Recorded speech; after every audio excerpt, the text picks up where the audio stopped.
Right, alam nyo ba dito sa Japan pwede kayong mag-drive kahit hindi pa dumarating yung rehistro na inyong sasakyan basta meron lang kayong ganito.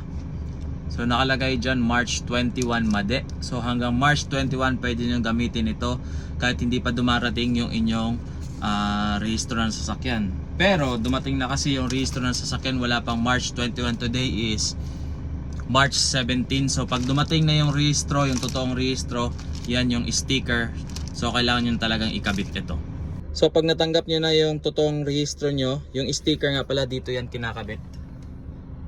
So sa may driver side, sa pinaka right ng windshield. So dati kasi nandito yan sa may gitna. So binago na nila at nilagay na nila dito sa may gilid.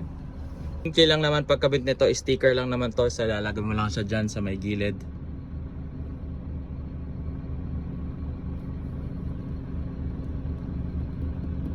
At yan, okay na yan.